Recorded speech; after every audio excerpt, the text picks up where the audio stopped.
Angels scared them more than anything else in existence.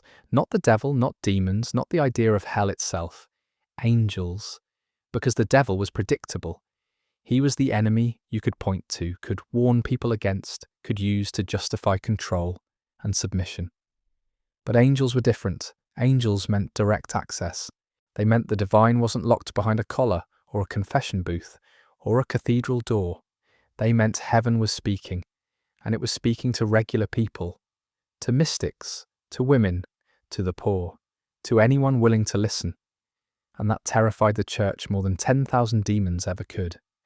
That fear was real, and it was deep, and it drove decisions that shaped centuries of human history. For centuries, I watched how the Vatican treated the question of angels, not with reverence, but with systematic fear.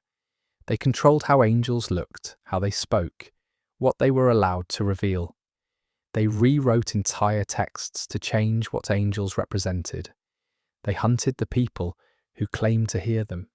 They turned angelic encounters into heresy trials, because if people knew what angels really were, what they really represented, what they were really trying to tell us, the entire structure of ecclesiastical power would crack. I'm here to tell you what I found in those locked rooms, what the censored texts said, what the mystics were executed for claiming, and why in the church's eyes, an angel with a message was infinitely more dangerous than any demon with a weapon. The Vatican doesn't want you to know this, but the knowledge was never meant to stay hidden forever. It was just waiting for someone willing to step out of the silence and speak it aloud. The hierarchy of fear had a clear structure, and it wasn't what people thought. The devil was placed at the top of that fear pyramid in public sermons and Sunday masses.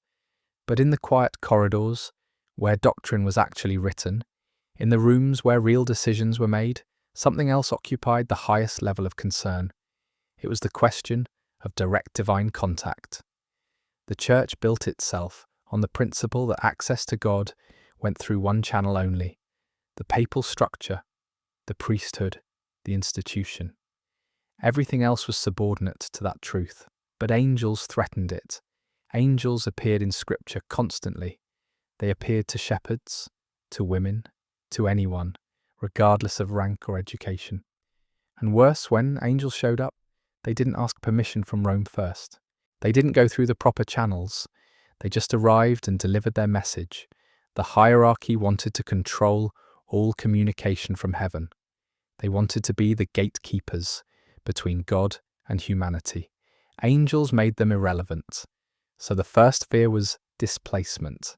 If people could receive messages directly from heaven through angelic visitation, why would they need priests? Why would they tithe? Why would they confess their sins to a man in a robe when they could speak to a being of pure light? The second fear was even deeper. It was about what angels might reveal.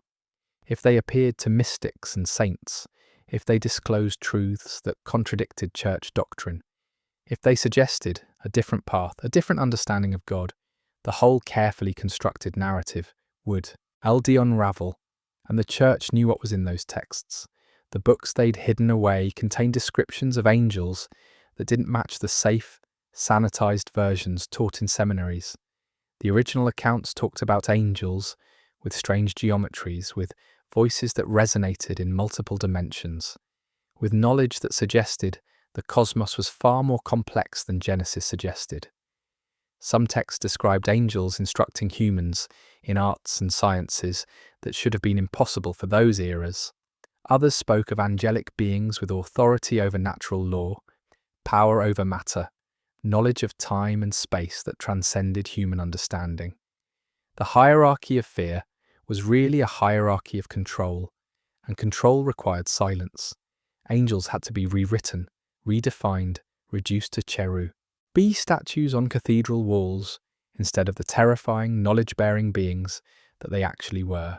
The original angel accounts in Scripture tell a very different story than what we hear from pulpits today. When you read the actual ancient texts, not the filtered church translations, the beings described aren't gentle or nurturing. They're overwhelming. They're strange. They inspire terror before they inspire comfort. The word the messengers always use when appearing to people is, "Do not be afraid," which suggests the fear is immediate and visceral, that what stands before the human observer is so far outside normal experience that fear is the only rational response. That's the first clue that something was being softened in the Church's version. I found copies of early manuscripts in the vaults, fragments from the Dead Sea, Greek texts that predated the official canon by centuries, and in every single one, the descriptions of angels were far more complex and unsettling than what we were taught in seminaries and churches. Some had multiple faces, some had wheels within wheels covered with eyes. Some spoke in languages that required divine understanding to comprehend. Some appeared as beings of light so intense that they had to tell people to shield their eyes. The Church stripped all of this away. They took beings of cosmic significance and reduced them to messengers, pretty, peaceful messengers who occasionally announced births or warned of danger. But the originals suggested something else entirely. They suggested beings with access to knowledge humans weren't supposed to have. Knowledge of the future, knowledge of the cosmos, knowledge of things hidden from mortal understanding. The accounts describe angels intervening in human affairs in ways that suggested they had authority over natural law. They could close the mouths of lions. They could stop the sun. They could strike people blind or make them unable to speak.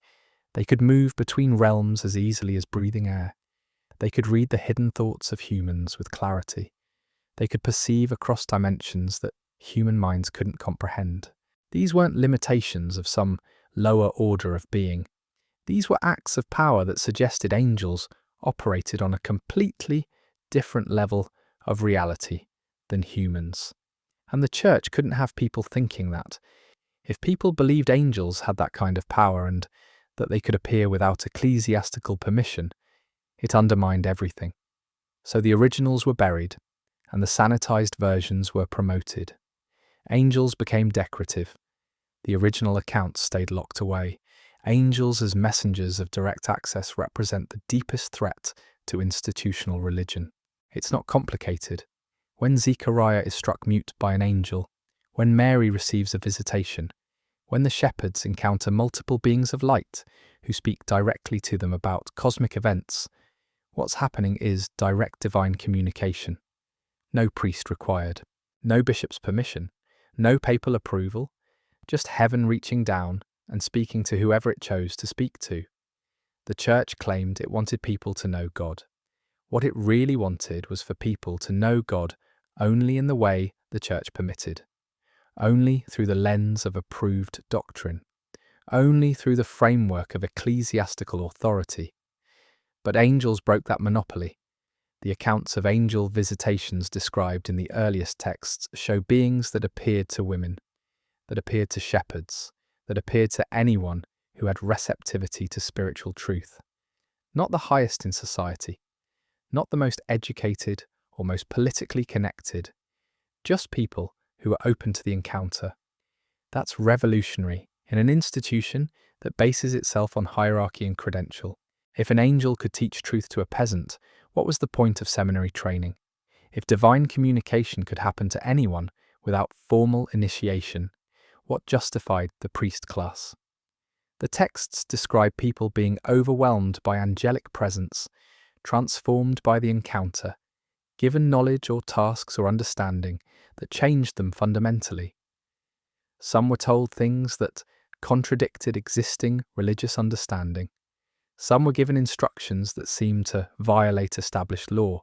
Some received visions of cosmic structure that suggested the universe was far more vast and mysterious than official theology allowed.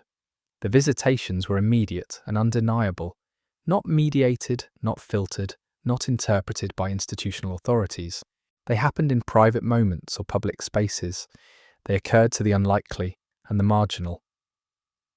The Church recognized this threat and responded predictably. They controlled which angel accounts were included in Scripture. They reinterpreted the ones that couldn't be removed. They created doctrine stating that direct angelic contact was something that only happened in ancient times, that it wasn't available to modern believers, that anyone claiming contemporary angelic encounter was deluded or demonic. But the original texts didn't support that limitation. The text suggested angels were ongoing agents, active in human affairs, capable of appearing to anyone, delivering messages that mattered for specific times and circumstances. That accessibility was the real problem. The books of Enoch represent perhaps the most complete threat to ecclesiastical control that the Church ever faced. These texts were written by someone who claimed to have direct access to angelic knowledge. Not second-hand, not through priestly interpretation. Direct. Enoch was supposed to have walked with angels, learned from them, been given tours of cosmic realms that suggested a universe of incomprehensible complexity. The books describe angelic hierarchies that the Church never wanted people to know about, levels of beings with different functions, different powers, different relationships to human affairs. They describe angels who taught humans technology, who revealed secrets of the stars, who showed humanity things that were supposed to remain hidden. The books speak of angels call, Ed the Watchers, who descended to earth and shared forbidden knowledge. They taught metallurgy, they taught the art of warfare and weaponry. They taught cosmetics and the arts of deception and influence. They showed humans how to harness natural forces, how to work with minerals and metals, how to create tools and structures of unprecedented sophistication. They revealed the movements of celestial bodies in ways that suggested the cosmos operated on mathematical principles that humans could potentially understand and calculate. They described the structure of the cosmos in detail that seemed impossible for ancient understanding, yet was internally consistent and mathematically elegant. The Church couldn't have that kind of knowledge circulating. It threatened everything. If humans knew that angels had taught ancient peoples advanced understanding, if people believed that such knowledge was still potentially available through spiritual means, if mystics and seekers started looking for angelic teachers rather than priestly authorities, the Church's monopoly on truth would evaporate. So the books of Enoch were declared apocryphal, unreliable, false. They were systematically removed from most biblical canons. They were locked away in vaults deep beneath church structures, hidden from public access. Fragments were translated and reinterpreted to reduce their claims.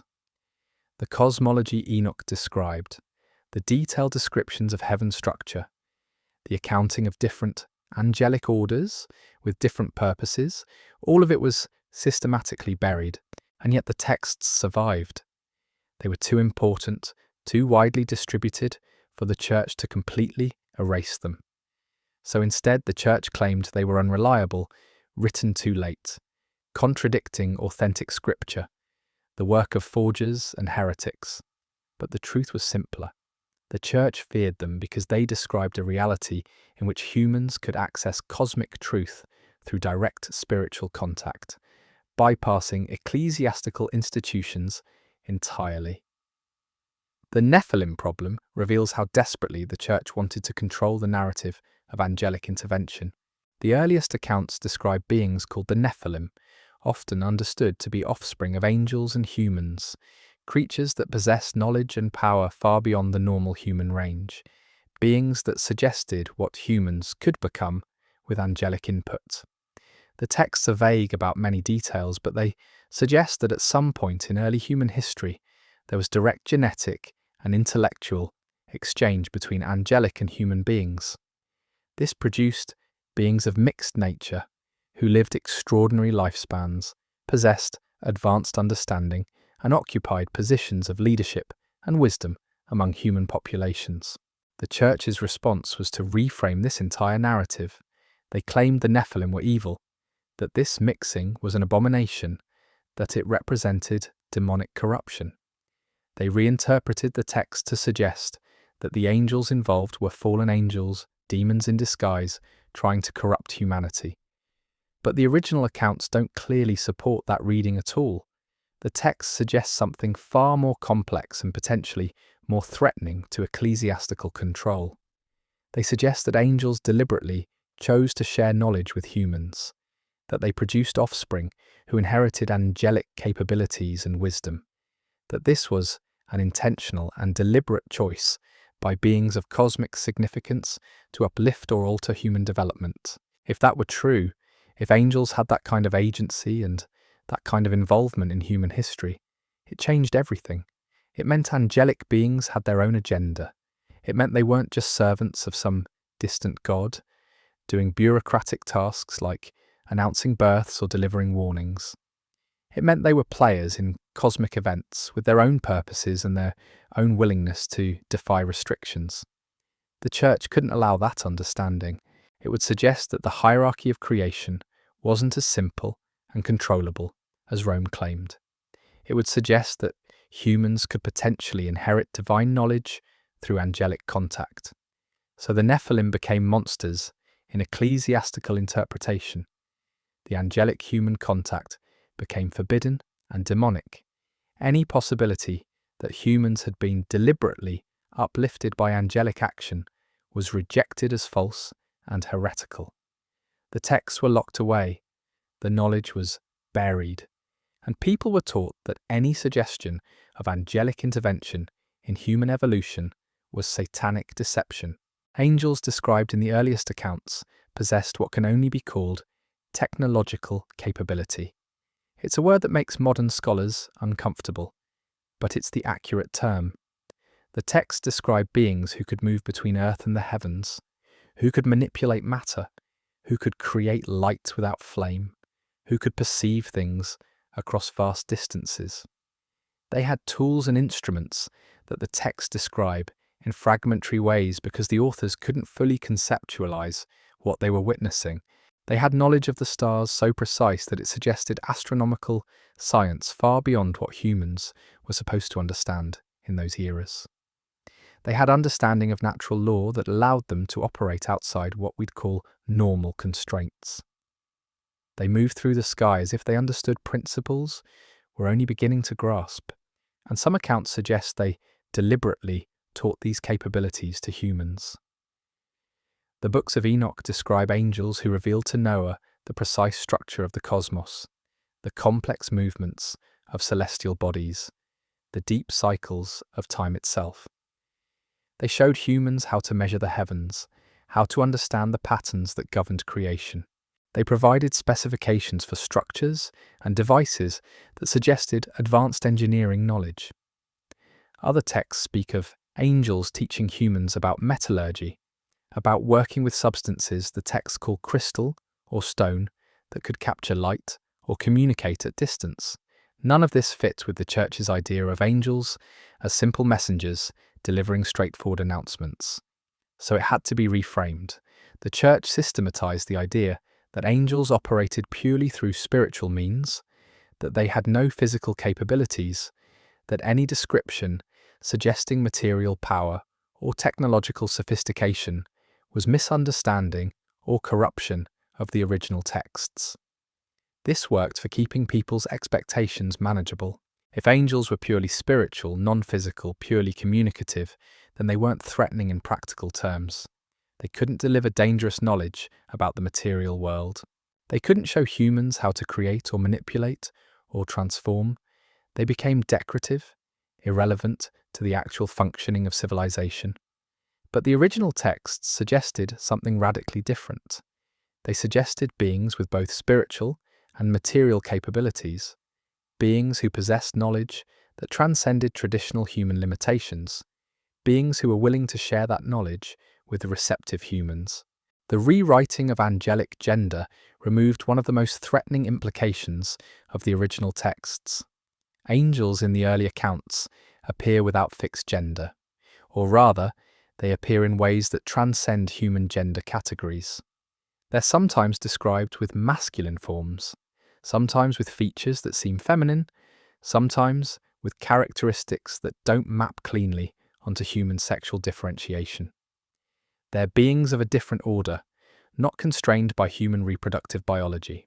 But the Church systematically reframed all angels as male, exclusively, decisively, traditionally male. And this wasn't accidental. It was a deliberate choice that changed what angels represented. If angels were exclusively male, then they couldn't embody the feminine principle. They couldn't represent divine wisdom as female. They couldn't suggest that the divine had feminine aspects. They reinforced the purely male ecclesiastical hierarchy. Male God, male priesthood, male angels, male authority structures, all the way down. But the original accounts suggested something different. Some angels appeared in ways that suggested they carried divine wisdom, divine nurture, divine qualities that the patriarchal church had systematically eliminated from its concept of divinity. They manifested attributes of creation, of wisdom, of understanding that the feminine principle had traditionally represented in older religions. Changing the gender representation changed the theology fundamentally. It narrowed what divine care and divine communication could look like. It aligned all heavenly authority with human male authority, reinforcing the idea that male dominance was divinely ordained. By making angels exclusively male, the Church made their authority indistinguishable from human male authority. And if angels were just male, just like priests, just like popes, just like kings, then celestial beings became less threatening. They were just an extension of the existing male power structure, not truly other, not truly representative of a different kind of reality. The original texts had suggested something wilder, something that transcended human categories, something that couldn't be neatly controlled by earthly authorities. The hierarchy restructure that the Church implemented deliberately changed how angels were understood to relate to each other and to humans.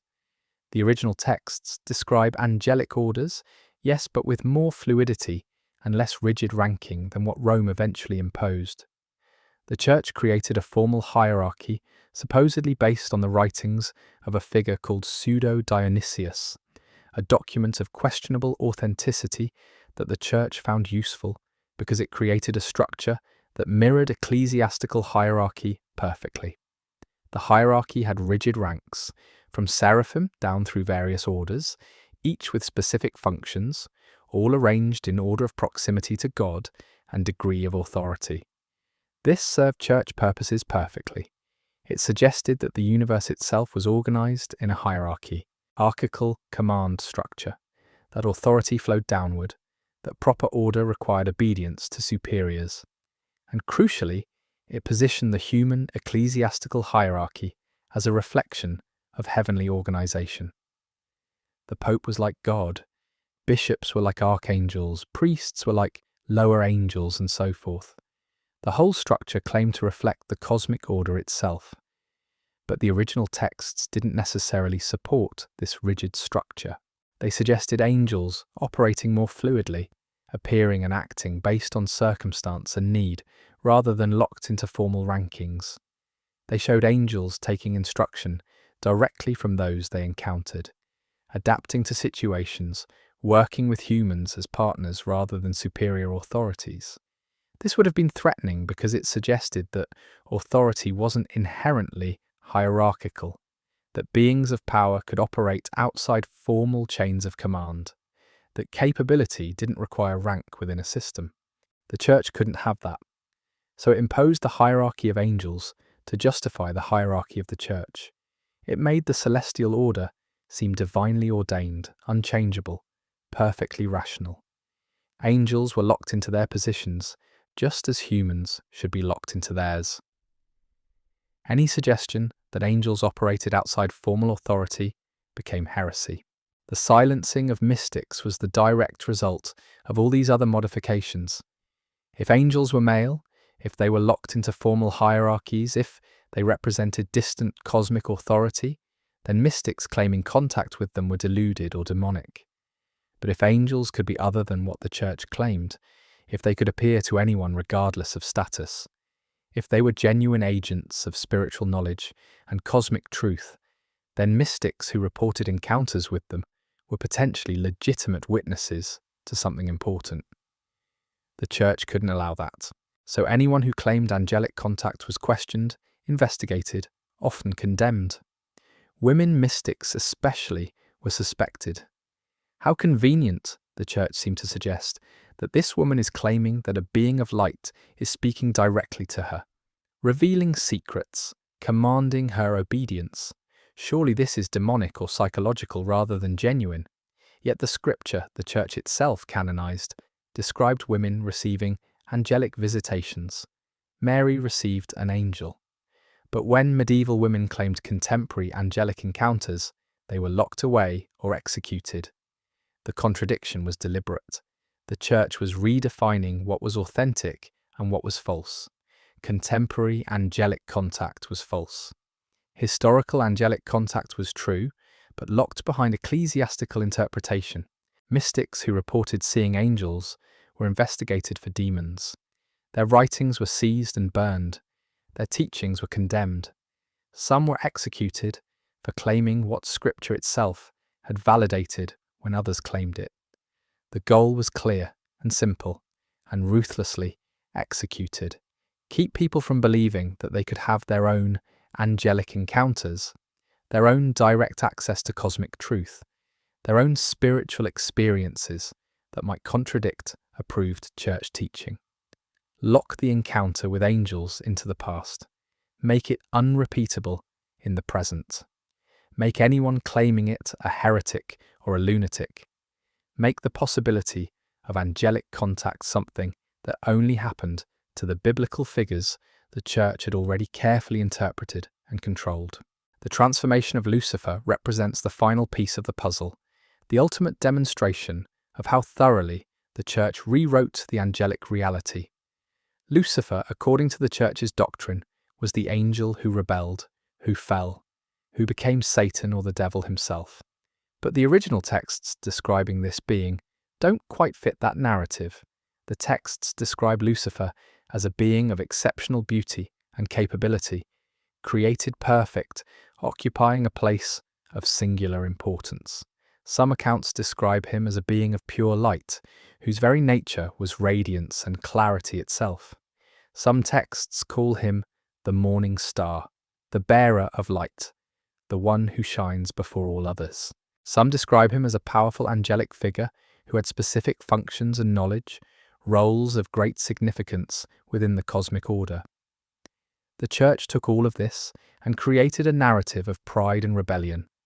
Lucifer, according to doctrine, rebelled against God's authority, tried to assert his own power, and was cast down as a consequence. It's a narrative perfectly designed to teach obedience to authority. Challenge the hierarchy and you'll be destroyed. Refuse submission and you'll fall.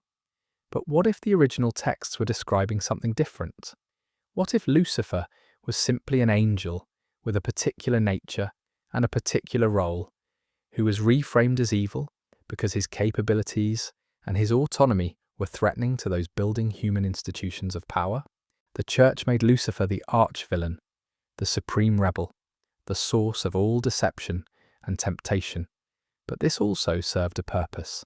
As long as all angelic power and autonomy was reframed as demonic, the Church could condemn any genuinely powerful angelic encounter. Any angel who appeared with unusual capabilities, any angel who suggested knowledge the Church didn't approve of, any angel who appeared to people outside the ecclesiastical hierarchy could be labelled as Lucifer in disguise. The ultimate fear wasn't Satan. Satan was useful. Satan was controllable. Satan was a tool for teaching obedience. The real fear was angels. Angels as autonomous beings. Angels as sources of unauthorized knowledge. Angels as evidence that cosmic power and communication existed outside the Church's control. And that's why Lucifer had to become evil. That's why every powerful angel had to be suspect. That's why the genuine encounters had to be locked away. Because angels, more than any devil, represented a threat to absolute ecclesiastical control. The churches held the evidence all along, not written in words, but carved into stone, painted into sacred space, hidden in the geometry of sacred art. I walked through a cathedral in northern Italy once and saw it. An angel with wings made of mathematical precision, not feathers. The proportions weren't random. They followed a sequence, the golden ratio, the Fibonacci spiral. the same mathematical language that described the cosmos itself. Who cares about an angel in a painting, most people would say. It's just art. But it wasn't just art. It was a message in a language the church could read but wouldn't allow others to learn. Because if people understood sacred geometry, if they grasped that the very structure of cathedrals encoded cosmic truth, they might start asking what other truths were hidden in the angles and curves. I found sketches in the archives, preliminary drawings for cathedral designs, notes in the margins written by the architects, descriptions of how light should fall, how space should be proportioned, where the angel figures should be placed, and always, the positioning corresponded to something. The angle of a wing matched the latitude of a distant place. The curve of a halo matched the trajectory of a celestial body. The placement of the figure relative to the building matched something in the heavens. The architects were drawing maps disguised as art. They were leaving breadcrumbs for anyone who knew how to read them. The church knew. The church hired the architects and approved the designs, and knew exactly what was being encoded. And then the church spent centuries making sure ordinary people wouldn't learn the mathematical language necessary to decode the messages. Angels in art weren't accidents. They were intentional, deliberate, and they were saying things the church desperately didn't want said out loud. There's a name that appears in fragments across multiple ancient texts, a being called the Watchers. Not demons, not angels in the traditional sense. Something else. Something that threatened every hierarchy the church tried to build. The Watchers were described as beings who came from the heavens with a specific mission. They descended, they observed, they taught. And crucially, they taught humans things. Knowledge, technology, understanding. The books of Enoch described them in detail. They revealed the movements of the heavens to humans. They taught metalworking. They showed how to create weapons. They instructed humans in astronomy and mathematics. They demonstrated how to harness natural forces. And most threatening of all, they did these things as equals, as teachers willing to share forbidden knowledge with receptive students. The church's response was systematic eradication. The Watchers became demons in ecclesiastical interpretation. The knowledge they allegedly shared became corrupting influence. The humans who learned from them became marked, fallen, dangerous, but the original texts didn't describe it that way. They described a deliberate decision by powerful beings to uplift human understanding, to give humans access to knowledge that would normally remain celestial. The Watchers weren't punished for breaking rules in the originals. They were described as doing exactly what they chose to do, teaching, sharing, uplifting. The church couldn't have that narrative surviving. If beings of cosmic power were willing to share knowledge freely, if wisdom wasn't something that had to be filtered through ecclesiastical authority, if there were teachers other than priests, if there was truth accessible outside the church's control, the whole system collapsed. The Watchers had to become villains. The knowledge they taught had to become forbidden. The humans who received their instruction had to be portrayed as corrupted. But here's what's interesting. Even after all the rewriting, even after centuries of being cast as demons and corruptors, the story of the Watchers persists. It echoes through alternative texts. It whispers in forbidden manuscripts. It haunts the edges of what the church was willing to preserve. Because the church couldn't quite bring itself to erase them completely. Maybe they were too widespread in early manuscripts.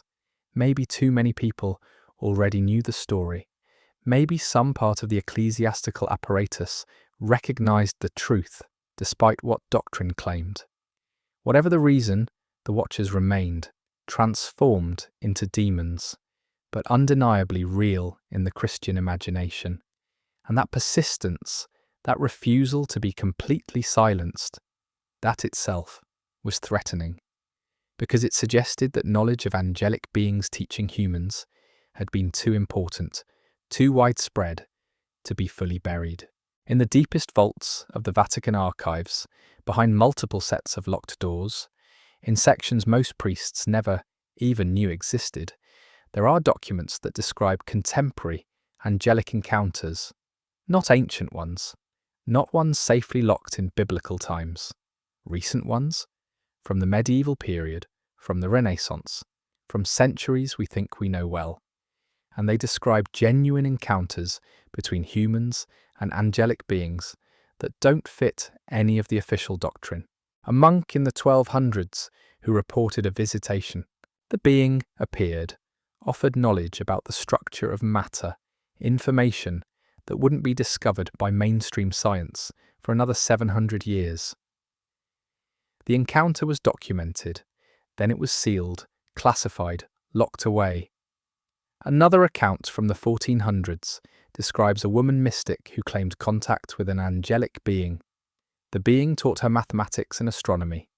She began producing accurate predictions about celestial events. The church investigated, found her teachings legitimate, found her calculations correct, and then declared her heretical. Why? Because direct communication with angels suggested authority outside the church.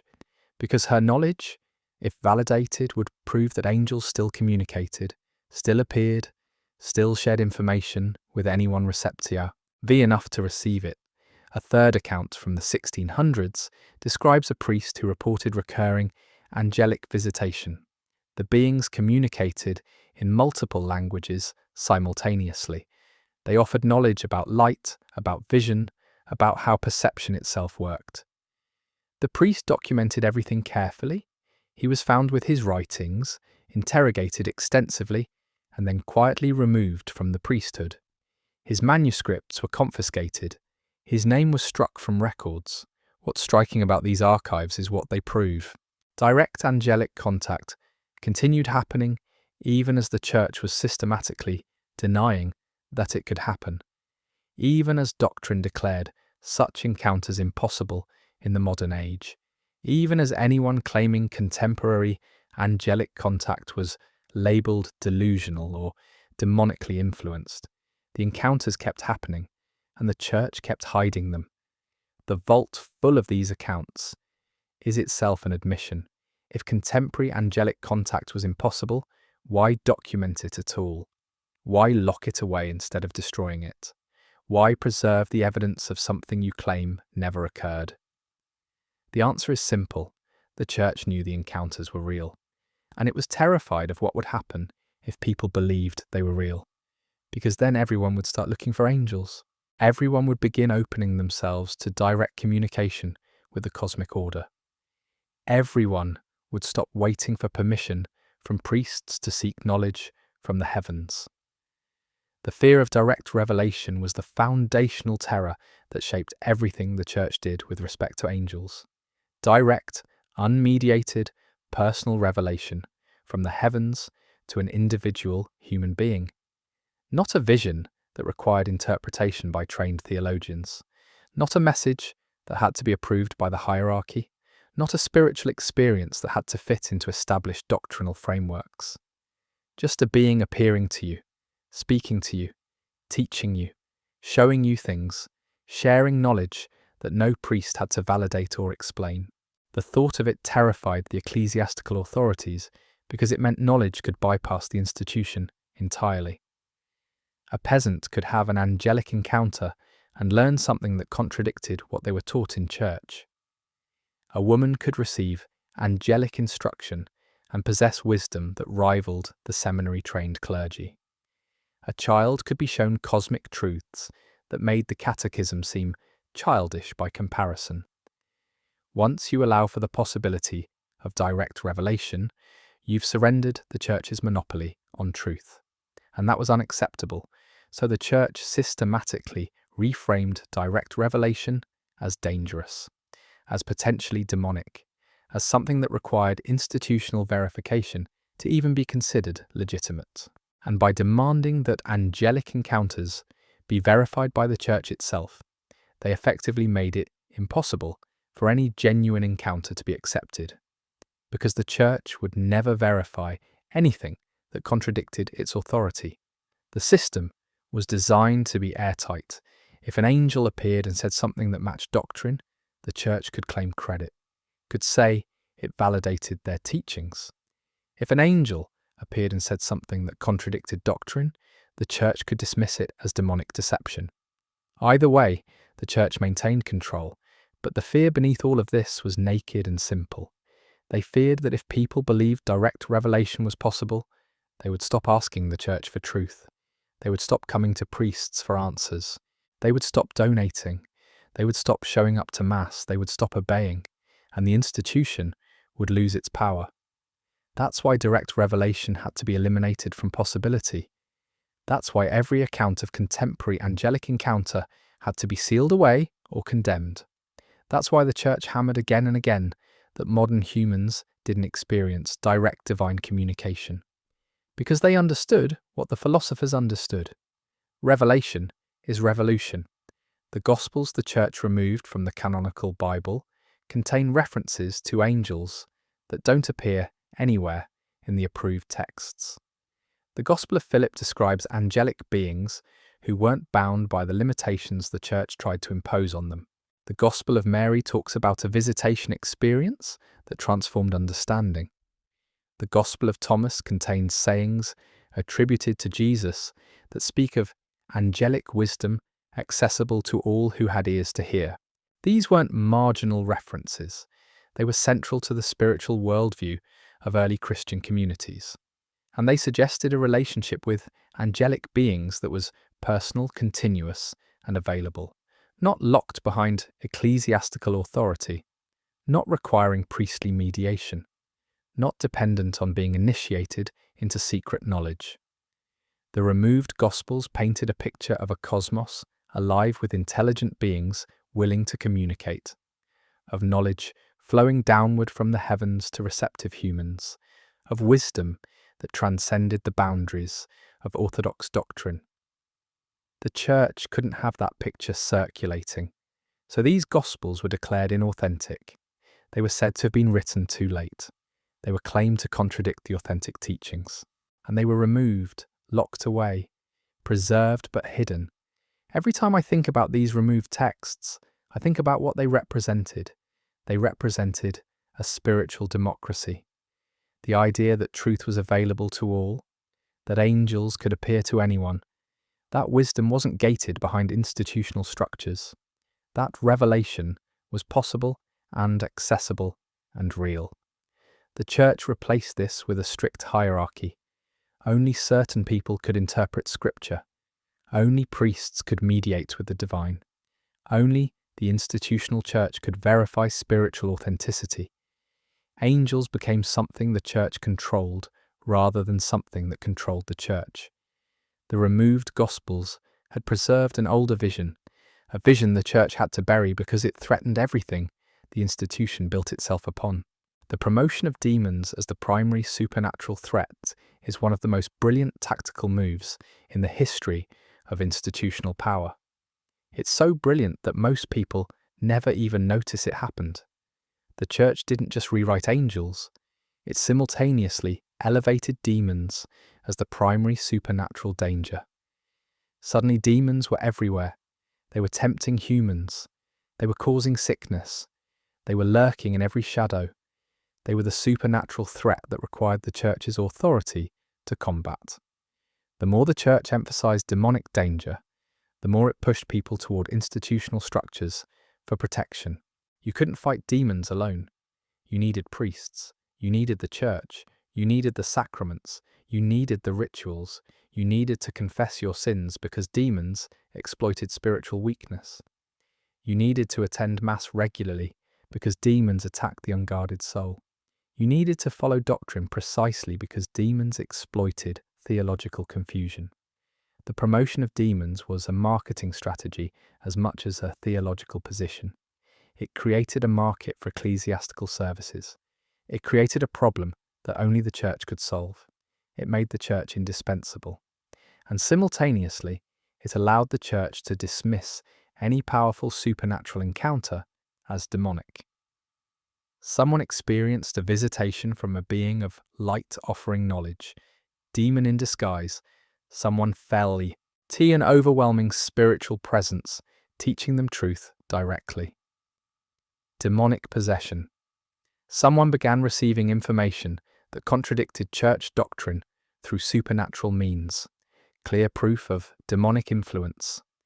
By elevating demons and simultaneously associating any uncontrolled angelic encounter with demonic deception, the church accomplished something elegant.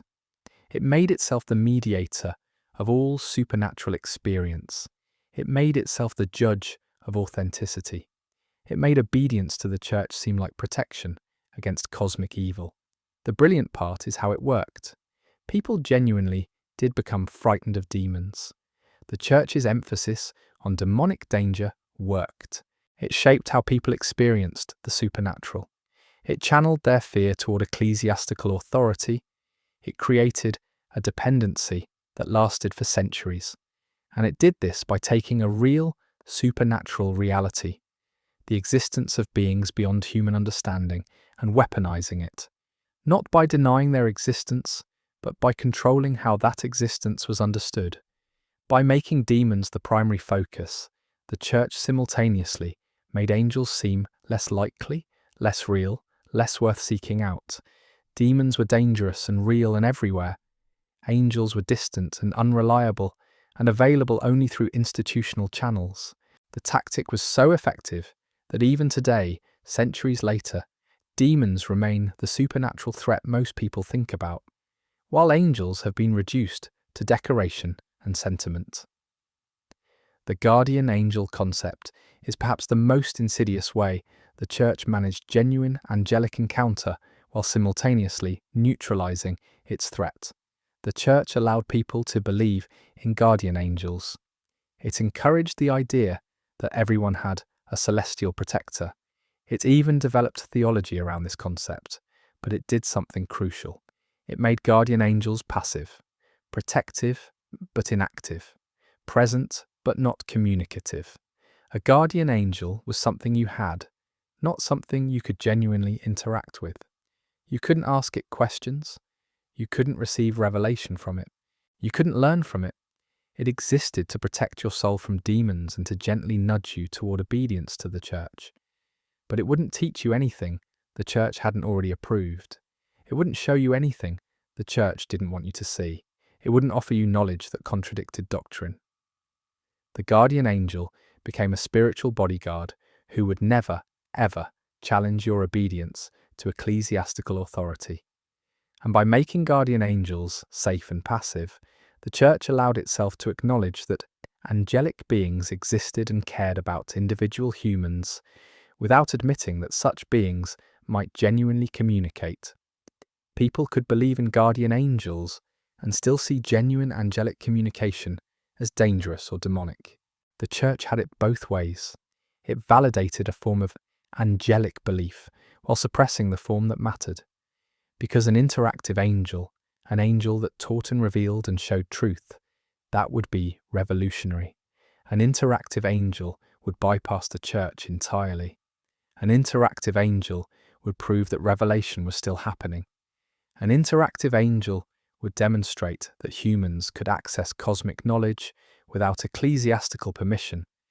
But a guardian angel that protected you and guided you gently back toward obedience whenever you started to stray. A guardian angel that watched over you but never ever spoke to you in ways that required independent judgment. That guardian angel was safe. That guardian angel the church could live with. And by promoting the passive guardian angel, the church could simultaneously acknowledge the existence of benevolent angelic beings while making sure that no one would seriously expect those beings to actually communicate anything important. The tragedy is that this reframing probably prevented genuine encounters.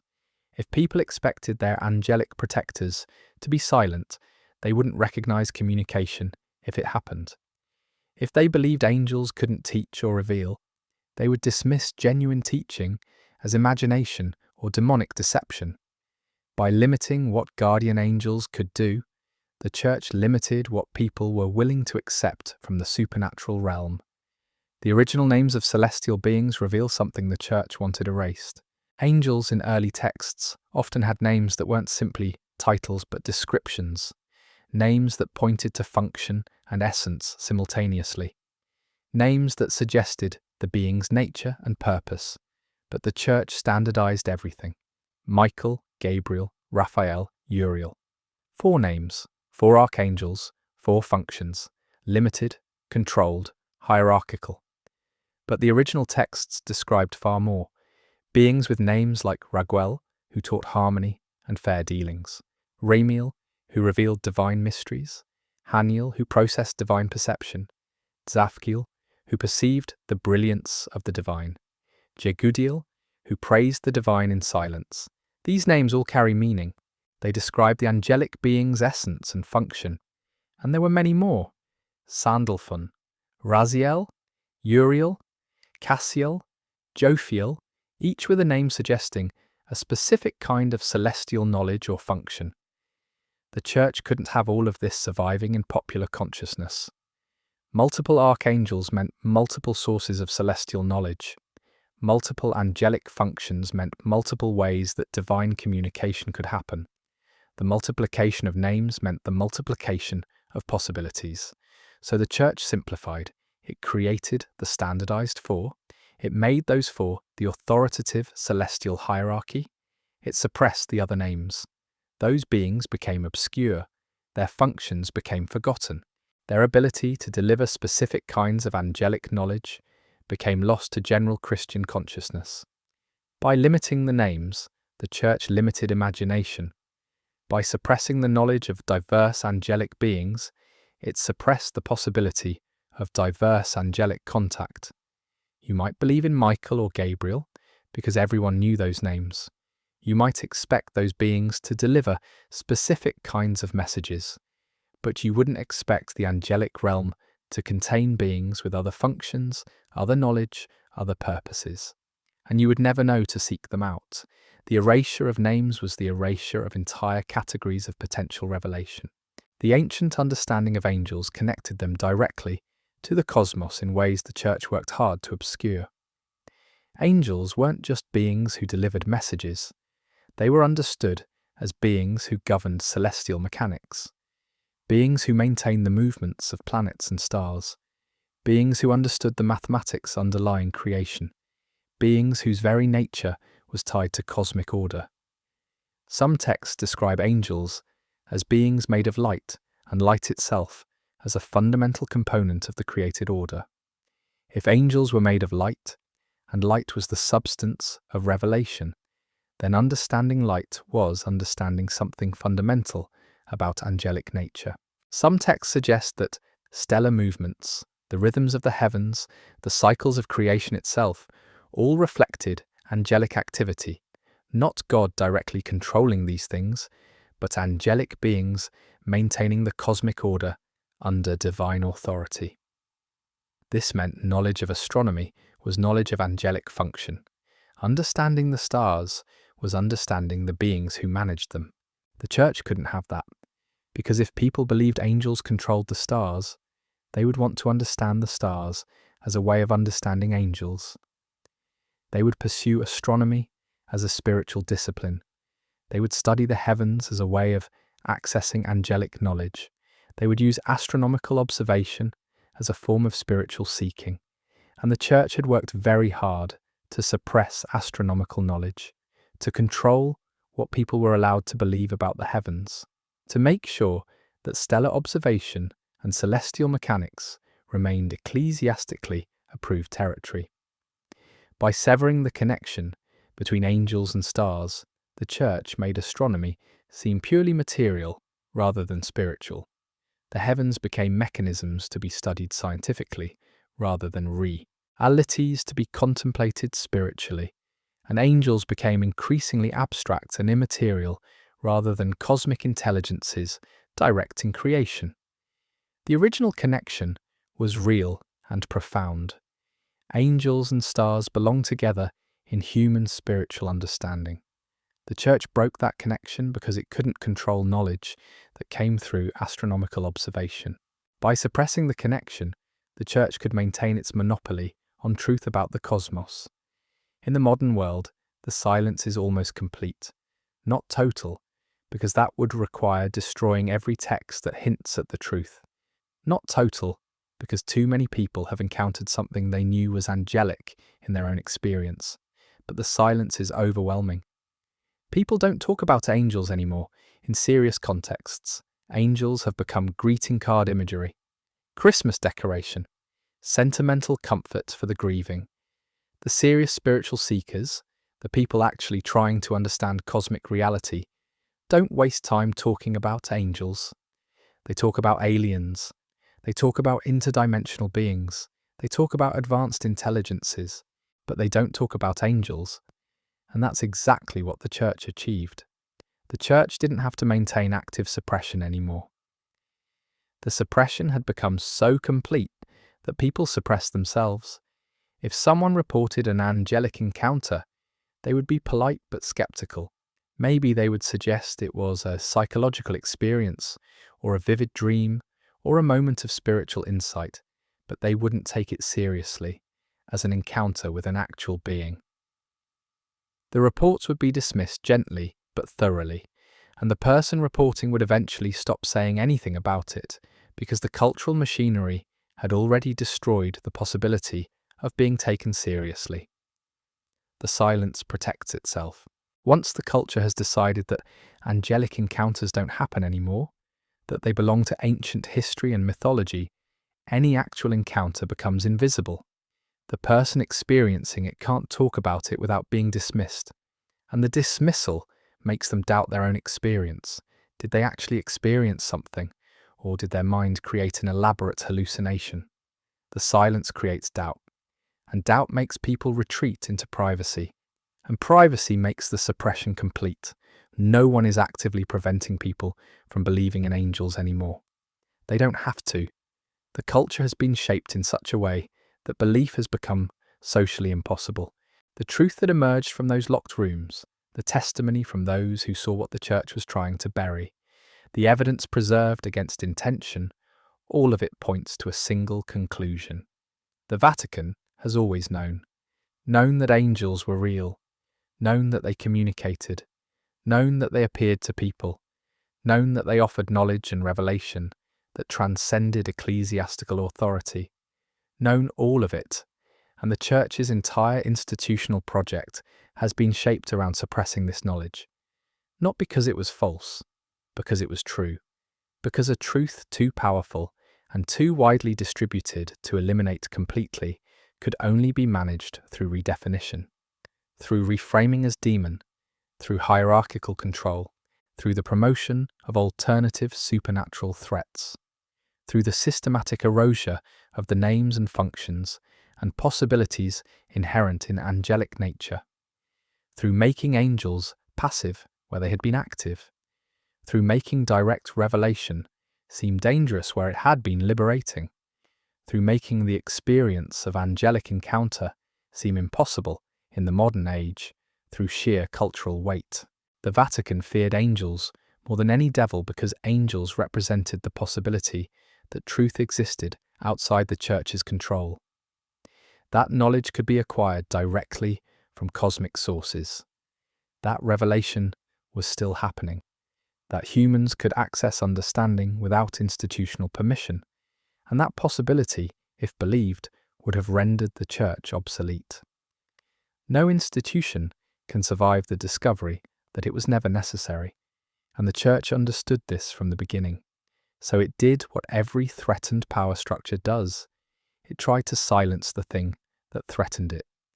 But the light, even the light of celestial beings, even the light of direct revelation, even the light of truth that the Church tried to bury, the light doesn't stay hidden forever. It finds cracks, it leaks through the seams, it touches people in their quiet moments, it whispers in dreams, it appears in visions to the open and the seeking. The Church tried to erase the angels, but what they actually did was hide them. And hiding something isn't the same as destroying it. The angels are still there. The knowledge is still there. The possibility of direct revelation is still there.